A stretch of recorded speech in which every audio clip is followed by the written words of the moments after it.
Nina had never imagined that love could become a prison, yet here she was trapped inside the walls of a house that once promised dreams, but now echoed with disappointment, criticism, and shame. Her husband Ray, once the charming man who wooed her with sweet nothings and whispered promises, had transformed into someone she barely recognized. Every morning, she woke up hoping for kindness and went to bed drowning in tears. Ray no longer looked at her with admiration or affection. Instead, he scoffed at her plain appearance, mocked her faded dresses, and sneered at her for not being woman enough to stand by his side in public. He would leave early, dressed in expensive suits she had ironed, without even a goodbye, returning late reeking of perfume she didn't wear. Nina, once a vibrant literature graduate with a scholarship to Oxford she had given up for love, now spent her days cleaning floors that never stayed clean enough for him, cooking meals that were never seasoned to his liking, and listening to the cruel monologue of a man who used to hold her hand and say, "I'm lucky to have you." Her friends had long stopped calling, her parents had passed on, and Ray made sure she didn't go out much, always finding ways to remind her how embarrassing she'd be if people saw her. "Why can't you look like those women on TV?" he once snapped, pointing at a glamorous actress while Nina stood in sweatpants holding his laundry. "Because I was busy building you a life while you forgot how to love," she had whispered, under her breath, though he never heard it. In truth, Ray had fallen in love with himself more than anyone else. His job as a mid-level executive in a fashion tech startup had inflated his ego. But Nina knew the truth behind the smoke and mirrors. No, he wasn't irreplaceable, and he certainly wasn't as successful as he claimed. But she stayed, not because she needed him, but because she was holding on to the last threads of a dream she had stitched herself into. Until the day he came home drunk, slammed the door, threw her favorite mug at the wall, and shouted, "You're just a freeloader living in my house. You don't earn, you don't matter, you're just an ugly housewife with no value." Something broke inside Nina then, not her heart, but the illusion. That night, she packed nothing but her ID, an old laptop, and a worn-out photo of her late father. She left without looking back, walking in the rain like a ghost coming back to life. What Ray never knew was that Nina wasn't just the quiet girl he married from a small town. She was also the only daughter of Hassan Iqbal, a reclusive billionaire who had built one of the most influential private tech empires in Asia. After her mother's early death, Nina had chosen love over legacy and cut ties with the empire to live a life of simplicity, thinking that humility would bring happiness. Her father, heartbroken but respectful of her decision, had placed everything in a silent trust in her name, one that activated the moment she walked away from her marriage. When Nina stepped out of that house, she walked straight into her inheritance. Just of wealth, but of power, of identity, of self-respect. The very next day, she was flown to a private villa in Islamabad, where her father's lawyer handed her a letter written years ago. The last words of a man who never stopped believing in her. "If ever the world makes you feel like you are nothing, remember, you are everything I built this for." That day, Nina stood taller than ever before. Over the next 6 months, she transformed herself not through beauty salons or designer gowns, but through reclaiming the brilliance of her mind. She took over the reins of her father's empire quietly, restructuring departments, leading digital expansions, and bringing innovation into the shadows of a legacy few even knew she was connected to. Her team called her Madame N, unaware that this poised, intelligent woman had once cried herself to sleep in an unloved marriage. Meanwhile, Ray's world started crumbling. The company he worked for, ModSync, was struggling after a failed IPO and was desperate for investment or acquisition. His arrogance grew more toxic under stress. But he didn't know that the very meetings he was preparing for, the ones involving new investors and potential leadership change, were being led by the woman he had called a burden. One morning, he straightened his tie, practiced his confident smile in the mirror, and walked into the conference room for the presentation that could save his job. The boardroom was buzzing, everyone nervous about the arrival of the new CEO's representative. The door opened, and Nina walked in, dressed in an elegant black pantsuit with soft waves in her hair and a calm, unreadable smile on her face. Ray's jaw dropped, his voice caught in his throat. Nina?" he stammered, standing up as if the floor beneath him had split. "Mrs. Iqbal," she corrected, looking him square in the eye. The room fell silent. "You're the investor," he choked. She didn't answer. She didn't need to. Instead, she laid out a restructuring plan that put her in direct control of the division he worked in. Ray's face paled as the board members nodded in agreement, praising her clarity and strategy. He couldn't comprehend how the woman he had called a burden was now the most powerful person in the room, and the worst part, she didn't even acknowledge him again that day. No glares, no words, not even a smile, just silence. Day, he received a new employment contract reporting directly to the CEO. Her signature was at the bottom. The housewife he had insulted now signed his paycheck. Ray sat frozen in his office chair, staring at the digital signature on his new employment letter, the name Nina. Iqbal etched across the bottom like a sword that had cut through every ounce of arrogance he had ever held in his bones. It wasn't just a name, it was the echo of every cruel word he had thrown at her, now returned with quiet vengeance and flawless dignity. He couldn't sleep that night, tossing and turning, haunted by the memory of her eyes, cold, calm, and unreadable as she delivered the strategy that instantly turned her from a ghost of his past into the ruler of his present. Every insult he had ever thrown at her, every smirk, every time he rolled his eyes at her cooking or mocked her clothes or told her she would never be anything, they all screamed back at him in silence and power. Now he worked under the woman he had dismissed as useless. Now he depended on the same woman he had abandoned without a second thought, and worse, he could not escape her shadow because she didn't gloat, she didn't retaliate, she didn't even look his way unless absolutely necessary, and that indifference burned more than revenge ever could. His co-workers were in awe of Nina. They admired her brilliance, her grace, her unwavering command over the room, while Ray withered under the weight of his own guilt and humiliation. He tried to keep up appearances, cracking hollow jokes and pretending not to care, but everyone noticed that the once smug and confident man now lowered his eyes every time she walked past. No one asked what had happened, but everyone whispered. Nina knew the power of silence, and she wielded it like a queen. Meanwhile, Ray's world continued to unravel. The lavish apartment he once rented to impress his friends was now too expensive, and his landlord filed a notice for pending dues he could no longer ask Nina for help, and even if he dared, he knew she would never stoop to pity him again. He began staying later at the office, trying to catch glimpses of her, hoping for even the smallest interaction, a glance, a word, anything that would anchor him to the woman he had taken for granted. But she was always surrounded by her team, respected, admired, untouchable, and he remained invisible one. Evening after a long meeting, she was the last to leave the boardroom, and Ray summoned the courage to approach her.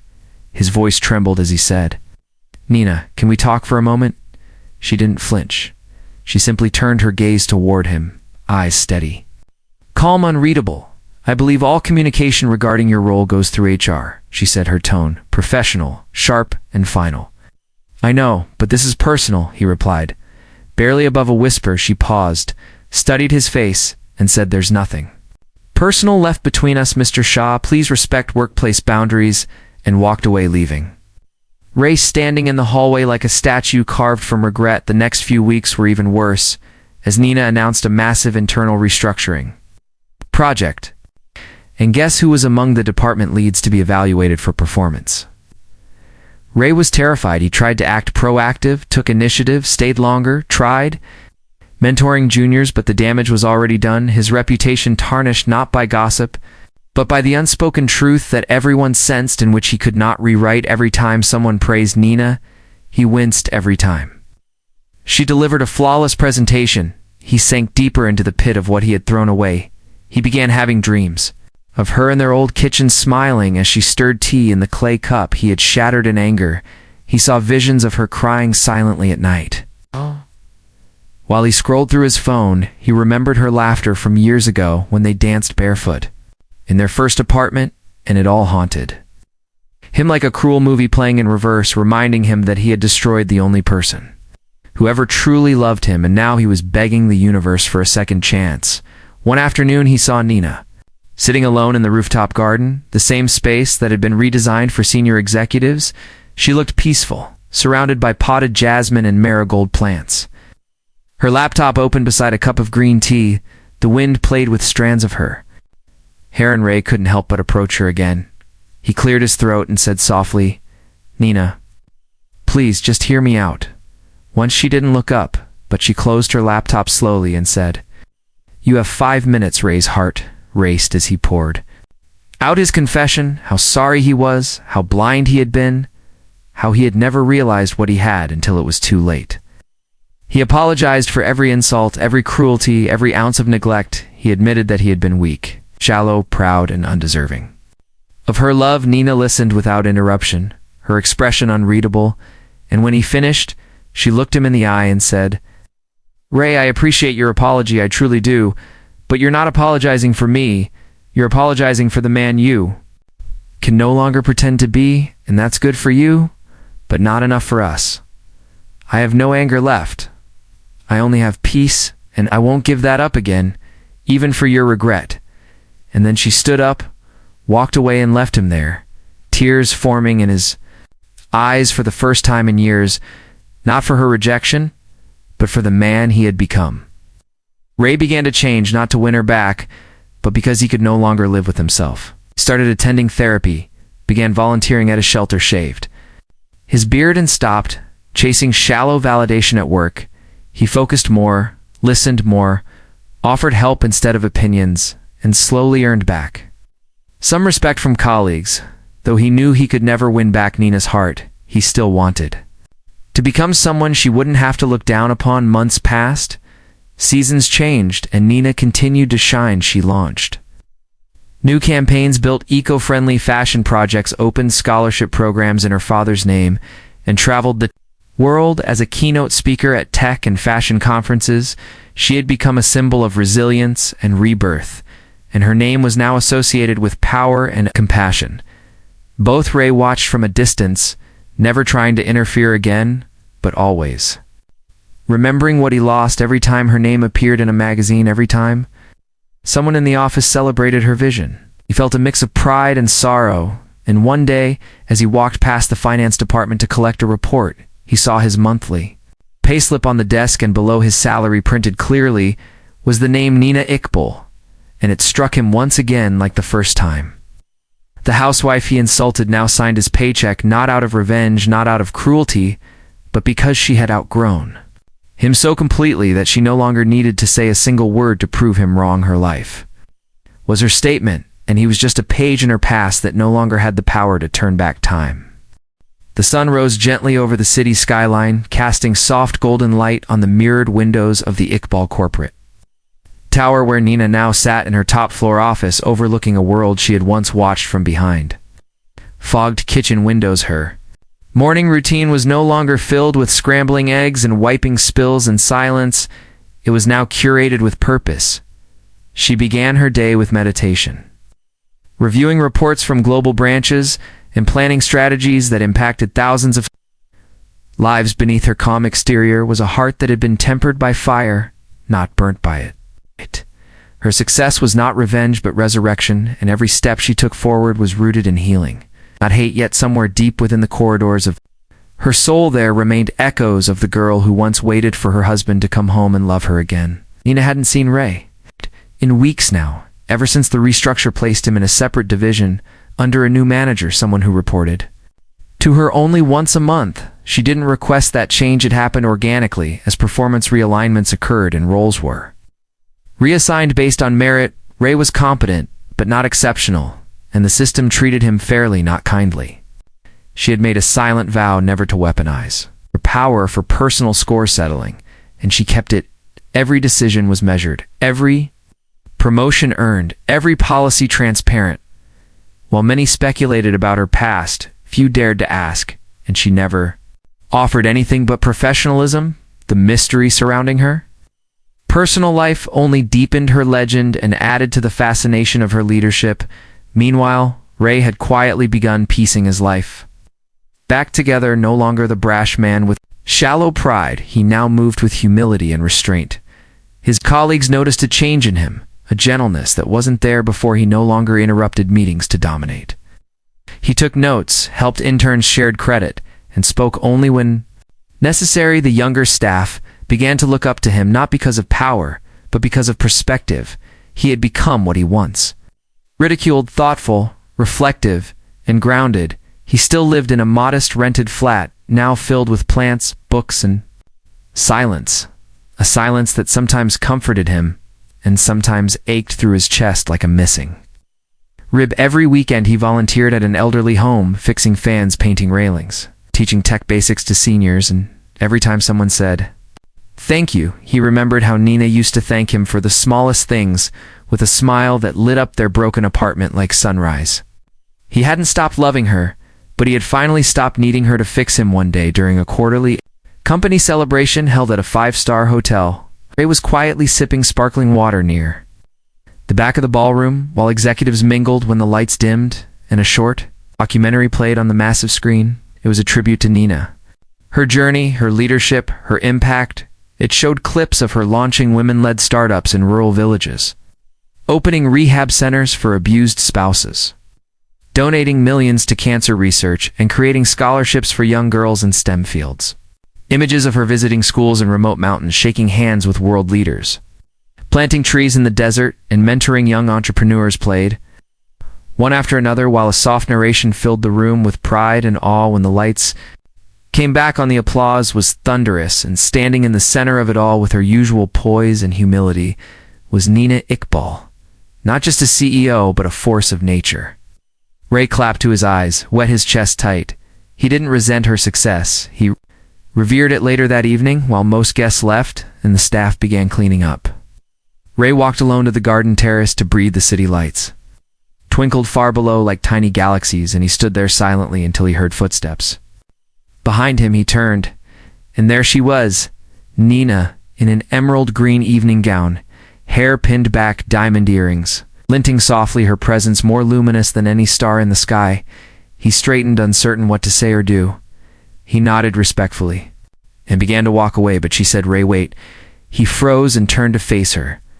She took a few steps forward and said, "I saw your work reports and your volunteer project at the shelter. The team's impressed with what you've built, and I just wanted to say I am too." He blinked, unsure if he was dreaming or hallucinating. "Thank you," he replied. "I didn't expect that, but it means a lot." She nodded and added, "I know we can't go back, and I don't want to, but I also believe people can change." "And you have?" He looked at her, trying to read between the lines, but her expression was calm, sincere, without agenda. "Nina, I've thought a lot about everything, about who I was and what I did to you. I've spent every day trying to undo the damage, not to get you back, but because I couldn't stand being that man anymore," he said, his voice quiet but firm. "I know," she replied, "and that's why I can say this, with peace in my heart, I forgive you." Ray felt a wave wash over him, not joy, not sadness, but release, like a door opening in a room that had been locked for years. "Thank you," he said, tears now rolling freely down his face, not for the words, but for the gift they gave him. Nina looked out at the skyline and said, "You know, I used to think forgiveness was for the other person, but I learned it's for us too. It unchains us from memories that hurt and lets us carry only what we choose." Ray nodded. "I hope someday you find someone who sees you for everything you are." She smiled softly. "I already do. It's me, that girl you once mocked. She's still in here, but now she's held by a woman who loves herself fiercely, and that's more than I ever dreamed of." Ray smiled through his tears. "I'm happy for you, Nina, truly." She placed a hand on his shoulder, gentle, steady, and said, "Take care, Ray," then turned and walked away, and Nina watched him go, not with bitterness or regret, but with respect for the journey they both had taken. Alone and apart, months passed, and life continued. Nina launched a new global initiative called Project Rise, aimed at training single mothers and widows in entrepreneurship skills.